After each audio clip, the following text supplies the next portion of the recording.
नमस्कार दोस्तों, स्वागत है आप सभी का एडू वॉरियर्स पर। आज मैं आप सभी लोगों के लिए यूपी पीएससी पीसीएस प्रारंभिक परीक्षा प्रैक्टिस सेट 6 लेकर आई हूं, जिसमें मैंने सामान्य अध्ययन कवर किया है। इसमें मैंने जो भी प्रीवियस ईयर्स में अभी तक क्वेश्चन पूछे गए सामान्य अध्ययन से, मैं उन सभी प्रश्नों को लेकर आई हूँ।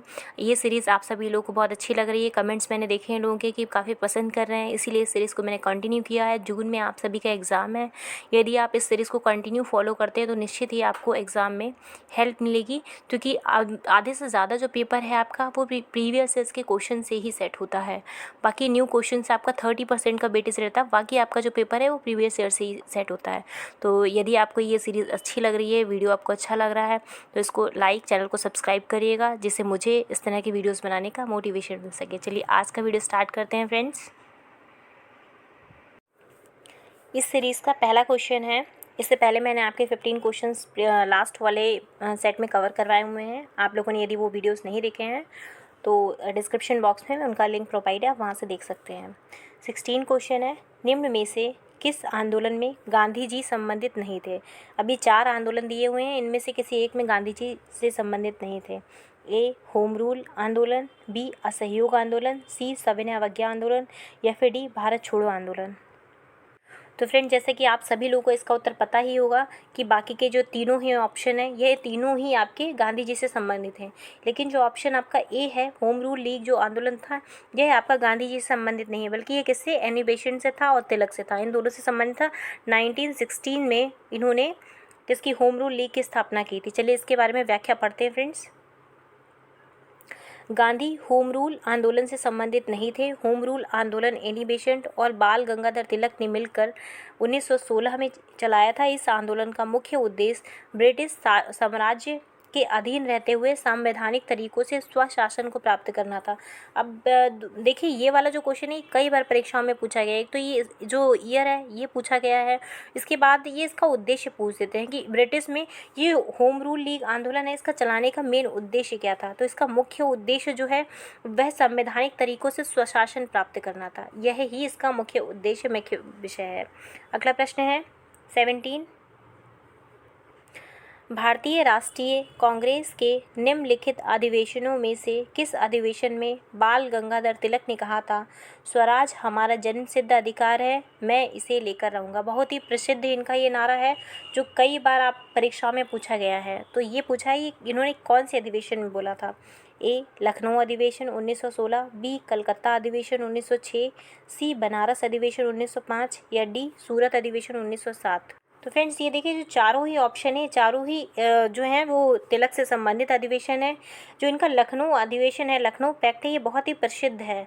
लखनऊ अधिवेशन में ही 1916 में क्या हुआ था, होम रूल लीग की स्थापना हुई। 1916 लखनऊ अधिवेशन में ही इन्होंने यह नारा दिया था कि स्वराज हमारा जन्मसिद्ध अधिकार है और मैं इसे लेकर रहूँगा। और इसके साथ साथ एक और महत्वपूर्ण घटना हुई थी कि नरम व गरम दल जो थे वो दोनों आपस में एक हो गए थे, जबकि 1907 में नरम और गरम दल में क्या हो गया था, विवाद हो गया था। इसी वजह से वह दोनों अलग हो गए थे। चलिए इसकी व्याख्या पढ़ते हैं।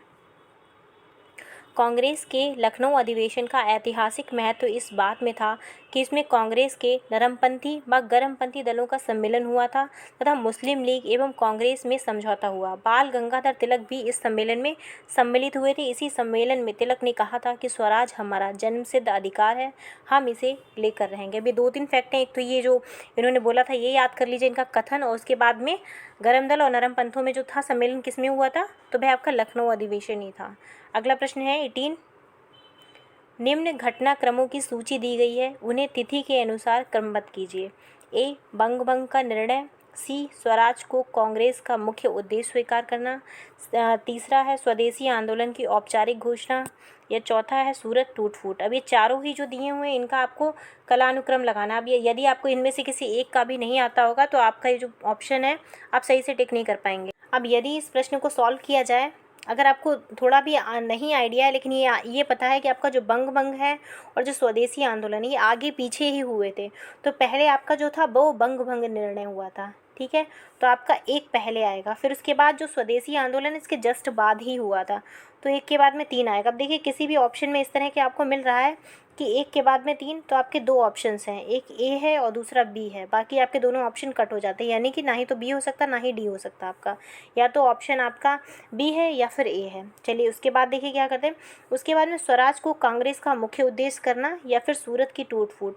अब इन दोनों में से जो पहला है वह आपका दूसरा आएगा, यानी कि स्वराज कांग्रेस का उद्देश्य जो है स्वीकार करना, यह पहले हुआ था और सूरत की टूट फूट बाद में हुई थी। मतलब आपका 1, 3, 2, 4 जो है वह आपका ऑप्शन नंबर बी एकदम सही हो जाता है। चलिए इनको कालानुक्रम सजाते हैं कि बंग भंग का जो निर्णय है वह आपका 19 जुलाई 1905 में हुआ था। अब ये दोनों ही चीज़ें आप याद रखिए कि 19 था, ठीक है, 19 जुलाई थी और 1905 डेट थी। आम जनता के सामने रखा गया और 20 जुलाई को विभाजन की घोषणा कर दी गई थी। 16 अक्टूबर को विभाजन लागू हो गया था। ये भी डेट बहुत बार पूछी गई है कि विभाजन लागू कब हुआ था, तो विभाजन आपका 16 अक्टूबर में लागू हुआ था। जुलाई में ये डेट पारित हुई थी और अक्टूबर में ये विभाजन लागू हो गया था। 7 अगस्त 1905 को स्वदेशी का बहिष्कार घोषणा हुई थी। मतलब है कि जुलाई के बाद जो अगला मंथ आया अगस्त में जो है वह आपका स्वदेशी और बहिष्कार आंदोलन शुरू हो गया था और उसके बाद में आपका हुआ था बंग भंग विभाजन। तो ये तीनों ही घटनाएं कालानुक्रम देखिए इसमें लगा हुआ है। उस कलकत्ता टाउन हॉल से किया गया था। 1906 में स्वराज राष्ट्रीय आंदोलन का लक्ष्य घोषित किया गया था। 1907 ईस्वी में नरम दल व गरम दल में विभाजन हुआ था। अब ये तीनों चारों जो घटनाएं हैं वह आपकी, अब देखिए जो सूरत की टूट फूट है मतलब 1907 में क्या हुआ था, विभाजन हुआ था, मैंने आपको पूर्व में बताया। बंग भंग का जो निर्णय है वह आपका 1905 का है। इसी तरह से स्वराज को लक्ष्य निर्धारित करना और स्वदेशी का, यह भी 1905 का ही है, लेकिन यह आपका अगस्त का है और यह आपका जुलाई का है। और स्वराज को जो लक्ष्य निर्धारित है वह आपका बाद का है। तो ये चारों ही घटनाएं आपकी। अगला प्रश्न है 19 कि सूची 1 को सूची 2 से आपको मैच करनी है। अब एक तरफ समाचार पत्र दिए हुए हैं, दूसरी तरफ संपादक दिए हुए हैं, तो आपको समाचार पत्र को संपादक से मैच करना है। ए समाचार दर्पण, बी मिरातुल अखबार, सी केसरी और डी यंग इंडिया। अब देखिए इसमें से 2-3 आपको पता होंगी, क्योंकि ये आपने भले ही 1-2 नहीं पता। समाचार दर्पण यदि आपको नहीं पता है कोई बात नहीं, लेकिन मिरातुल अखबार आपको ज़रूर पता होगा यह किसका है, और केसरी भी आपको पता होगा। तो केसरी जो है आपको अखबार वह आपका किसका है, तिलक का है, यानी कि सी का 2 है। अब इसके ऑप्शन चेक करते हैं कि किसी में मैच हो रहा है क्या। अब फ्रेंड्स यदि हम इनको मैच करें तो मैच करने के बाद हमको ये देखने को मिलता है कि केसरी जो बीजी तिलक का है, मिरातुल अखबार जो है वह आपका राजा राम मोहन राय का है, और यंग इंडिया जो है वह आपका महात्मा गांधी का है। तीनों ही मिलकर लास्ट में है समाचार दर्पण। यदि आपको ये नहीं भी पता है तब भी आपको लास्ट में मिल जाता है कि ये मार्समैन का है। अब ये तीनों ही चेक करते हैं, देखिए कि आपका यंग इंडिया जो डी है, डी का 3 किस में मिल रहा है, तो डी का 3 जो है वह आपका 2 ऑप्शन में है, पहला और लास्ट का है। केसरी जो है वह सी का 2, अब सी का 2 किस में मिल रहा है, सी का 2 आपका ऑप्शन नंबर डी में मिल रहा है, तो आपका ऑप्शन डी सही हो जाता है। चलिए इसको चेक करते हैं। समाचार दर्पण के लेखक प्रख्यात ब्रिटिश पत्रकार मॉर्समैन थे और मिरातुल अखबार के लेखक भारत के महान समाज सुधारक राजा राम मोहन राय थे। इनको भारत के नव जागरण का अग्रदूत भी कहा जाता है। केसरी के लेखक बाल गंगाधर तिलक थे। इन्होंने भारतीय के अशांति का जनक किसने किया, सिरोल ने कहा था। और यंग इंडिया के लेखक राष्ट्रपिता महात्मा गांधी जी थे। अब इसके साथ साथ मैं आप सभी लोगों से एक क्वेश्चन पूछ रही हूँ कि जो महान समाज सुधारक थे राजा राम मोहन राय ने, इन्होंने किस संस्था की स्थापना की थी और किस सन में की थी। इन दोनों ही क्वेश्चन के आंसर आप मुझे कमेंट बॉक्स में बताइएगा। अगला प्रश्न है 20 कि सूची 1 को सूची 2 से मैच करना है। अब कुछ मौलिक अधिकार दिए हैं, कॉन्स्टिट्यूशन का प्रश्न है, और इधर अनुच्छेद दिए हैं, उनको आपको मैच करना है। ए समता का अधिकार, बी वाक स्वतंत्रता का अधिकार, सी धर्म की स्वतंत्रता का अधिकार, या डी संवैधानिक उपचारों का अधिकार। अब ये जो टॉपिक है ये सभी आप लोगों को पता होगा कि मौलिक अधिकार से टॉपिक है, और मौलिक अधिकार के कुछ अनुच्छेद दिए हुए हैं, उनको आपको मैच करना है। तो सबसे पहले आप इसको मैच करते हैं। तो फ्रेंड्स यदि ये समता का जो अधिकार है यह अनुच्छेद के भाग 3 से लिया गया है, कि भाग 3 में क्या है हमारे मौलिक अधिकार, तो समता का अधिकार अनुच्छेद 14 से 18 में है। तो आपका पहला मैच है, ठीक है, ए का 1 बिल्कुल मैच है। वाक की स्वतंत्रता जो है वह आपका अनुच्छेद 19 में है। तो ये आपका 4 में है। अब धर्म की स्वतंत्रता और संवैधानिक उपचारों की, जिसमें 5 रेटें हैं, तो ये आपका जो डी वाला है वह आपका 3 से मैच हो जाता है, और धर्म की जो स्वतंत्रता है वह आपका अनुच्छेद 25 में है। ये चारों ही आप लोग को पता होंगे। यदि आप लोग को नहीं पता है तो इनको आप रट लीजिए, क्योंकि यह प्रश्न बहुत बार परीक्षा में बना है कि बाघ की स्वतंत्रता अनुच्छेद 19 में है, धर्म की स्वतंत्रता अनुच्छेद 25 में है, और संवैधानिक उपचारों के जो अधिकार है वह अनुच्छेद 32 में है। इसी तरह से समता का अधिकार अनुच्छेद 14 से 18 में। तो इस प्रश्न को मैच करते हैं फ्रेंड्स। तो ए का, अब ये देखिए 2 ही ऑप्शन में है, या तो ए है या तो सी है, और बी का आपका 3 नहीं चौथा ऑप्शन। तो आपका जो सी वाला है वह उत्तर सही हो जाता है। चलिए इसको पढ़ते हैं कि समता का अधिकार भारतीय संविधान के भाग 3 अनुच्छेद 14 से 18 के बीच उल्लेख किया गया है।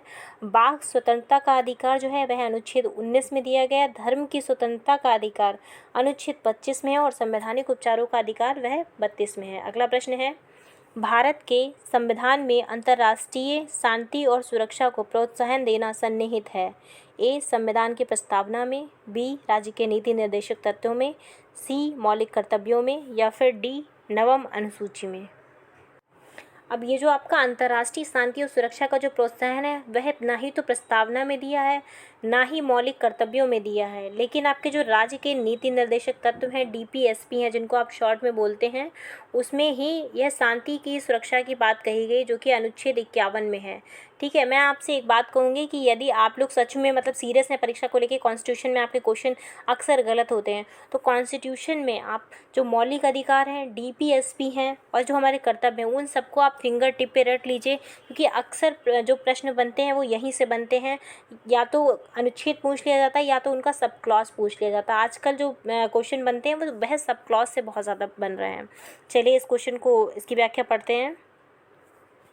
राज्य के नीति निर्देशक तत्व का उल्लेख संविधान के भाग 4 में अनुच्छेद 36 से 51 तक किया गया है।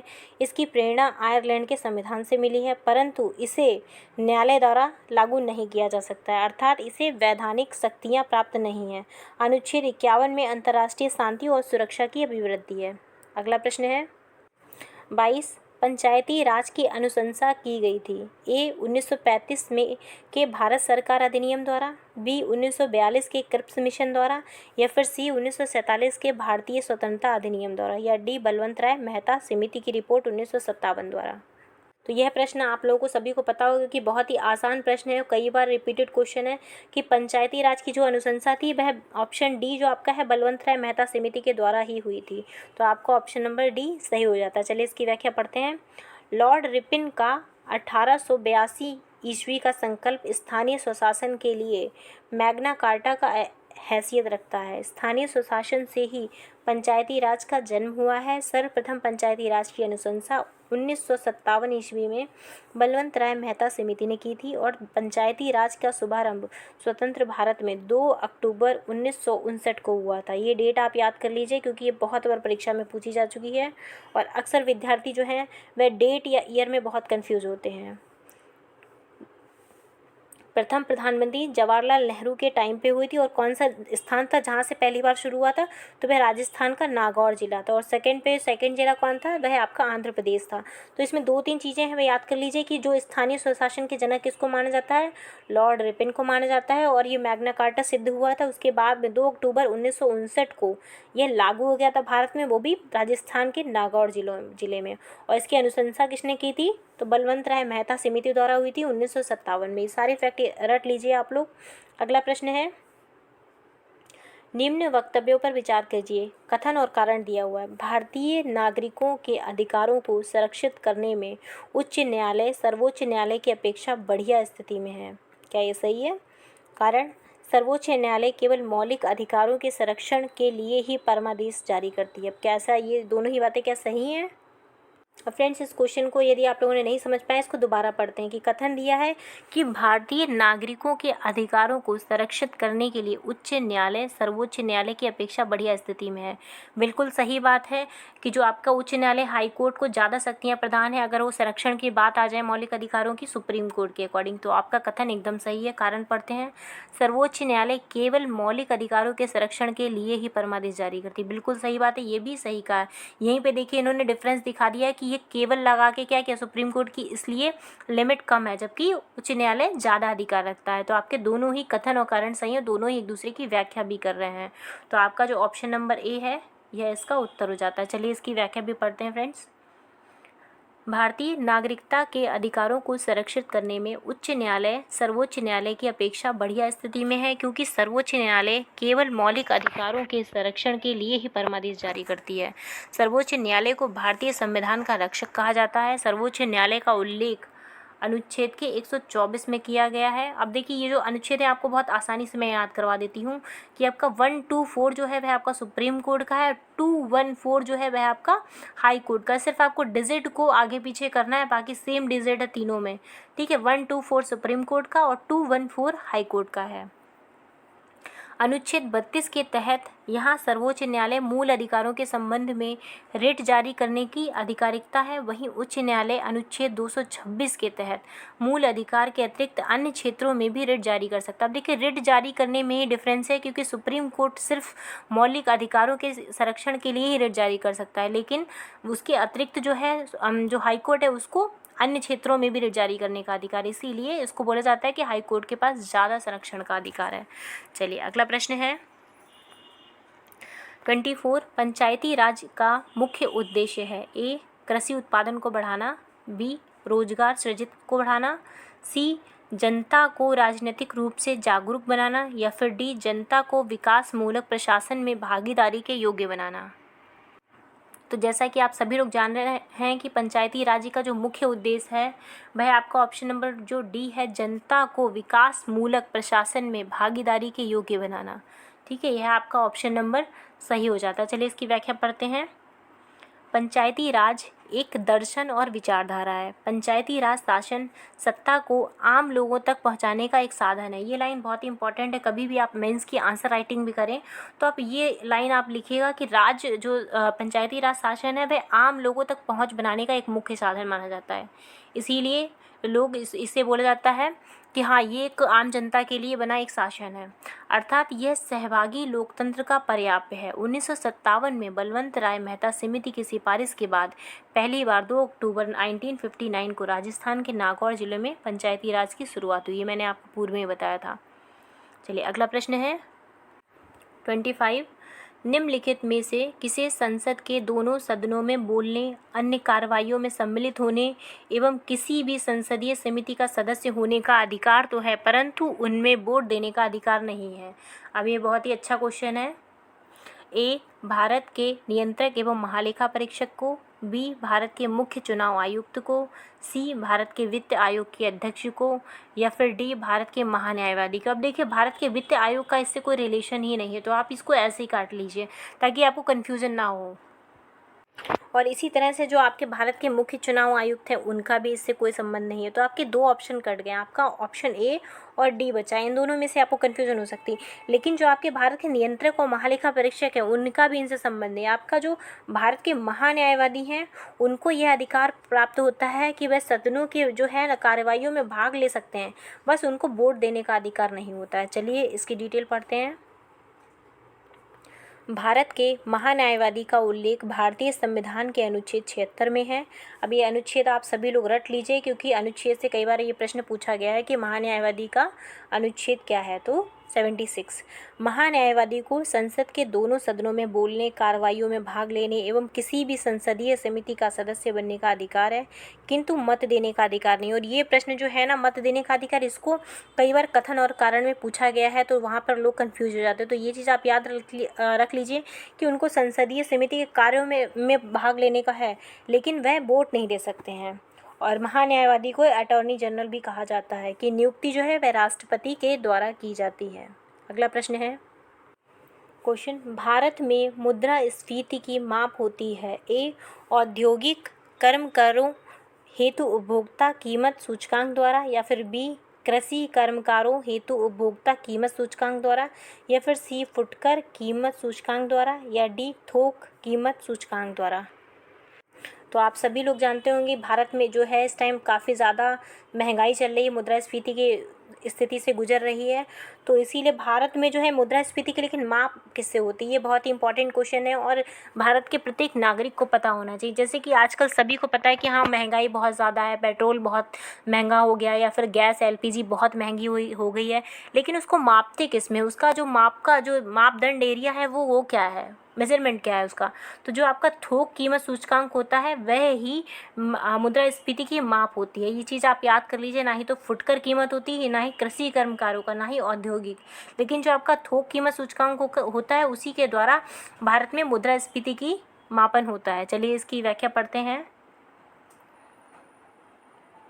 भारत में मुद्रास्फीति की माप थोक कीमत सूचकांक पर होती है और इसको शॉर्ट में क्या कहते हैं, WPI। ठीक है, WPI कहते हैं शॉर्ट में। मुद्रास्फीति वह स्थिति है जिसमें कीमत स्तर में वृद्धि होती है तथा मुद्रा का मूल्य गिरता है। यानी मुद्रास्फीति वह अवस्था है जब वस्तुओं की उपलब्ध मात्रा की तुलना में मुद्रा तथा शाख की मात्रा में अधिक वृद्धि होती है और परिणाम स्वरूप मूल्य स्तर में निरंतर महत्वपूर्ण वृद्धि होती जाती है। जैसे कि आप सभी लोग अभी की कंडीशंस देख रहे हैं कि कोई भी वस्तु है जो पहले 50 रुपये की मिलती थी वही आज के टाइम में 100 रुपये की मिल रही है, तो उसकी क्या निरंतर उसकी वृद्धि होती जा रही है। ठीक है, अगला प्रश्न है, लखनऊ योजना का संबंध है ए विद्युत के विकास से, बी आवास के विकास से, सी सड़क के विकास से या फिर डी स्वास्थ्य के विकास से। तो इस प्रश्न का उत्तर है कि सड़क के विकास से संबंधित है लखनऊ योजना। चलिए इसकी व्याख्या पढ़ते हैं। लखनऊ योजना का संबंध सड़क विकास यानी परिवहन से है। राजधानी की सड़कों को चौड़ा करना तथा इस पर मरम्मत करने हेतु इस योजना को लागू किया गया था। यह योजना भारतीय कांग्रेस द्वारा 1981 में लागू किया गया था तथा यह योजना 20 वर्षों के लिए प्रोजेक्ट के रूप में की गई थी। अगला प्रश्न है 29। भारत की 10वीं पंचवर्षीय योजना में औद्योगिक उत्पादन की औसत वार्षिक समृद्धि की लक्ष्य दर क्या थी? ए 7%, बी 8%, सी 9% या फिर डी 10%। अब भारत में जब पंचवर्षीय योजना चलती थी तो उसमें कोई ना कोई लक्ष्य निर्धारित किया जाता था। तो इसी तरह से जो 10वीं पंचवर्षीय योजना थी उसकी औसत वार्षिक समृद्धि जो लक्ष्य दर थी वह आपकी 9% थी। चलिए इसकी व्याख्या पढ़ते हैं कि जो 10वीं पंचवर्षीय योजना के लक्ष्य क्या क्या थे। अब इसमें जो लक्ष्य थे 10वीं पंचवर्षीय योजना, कृषि का लक्ष्य था 4%, लेकिन प्राप्ति हुई थी 2.30% की। ऐसे उद्योग में 8.90% लक्ष्य रखा गया था, लेकिन उसमें जो प्राप्ति है वह 9.17 हो पाई थी, यानी कि ये ज़्यादातर पूर्ति हो गई थी। इसी तरह से सेवा का लक्ष्य रखा गया था 9.40% और ये भी आपका पूरा कर लिया गया था 9.30%। और औसत जो वार्षिक वृद्धि थी वह आपकी हो पाई थी 7.74% और लक्ष्य रखा था 7.9%। चलिए अगला प्रश्न है,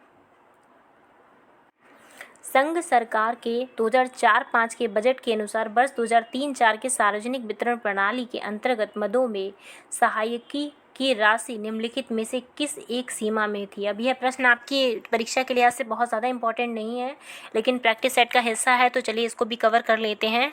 ए 8,000 से 12,000 करोड़, बी 15,000 से 20,000 करोड़, सी 25,000 से 30,000 करोड़ या फिर डी 32,000 से 36,000 करोड़। तो इस प्रश्न का उत्तर है ऑप्शन नंबर आपका सी कि 25,000 से 30,000 करोड़ का जो था वह सीमा एक निर्धारित की थी। फ्रेंड्स, आप सभी लोग बताइएगा ये वीडियो आपको कैसी लगी, क्वेश्चंस आपको कैसे लग रहे हैं, और यदि आप सभी लोगों को वीडियो और ये क्वेश्चंस पसंद आ रहे हैं, अच्छा लग रहा है कि आपको ये परीक्षा लग रहा है कि परीक्षा के लिहाज से महत्वपूर्ण है, तो प्लीज़ आप इस चैनल को सब्सक्राइब करना, वीडियो को लाइक करना और शेयर करना ना भूलें। इसी तरह से आपको डेली नोटिफिकेशन मिलता रहेगा और डेली आपको वीडियोज़ मिलती रहेगी। एग्ज़ाम जो है वह इसका जून में है, तो आप निरंतर पढ़ाई करते रहिए, बिल्कुल मत रुकिए, एक ना एक दिन ज़रूर आपको लक्ष्य प्राप्त होगा। आज के लिए बस इतना ही, धन्यवाद।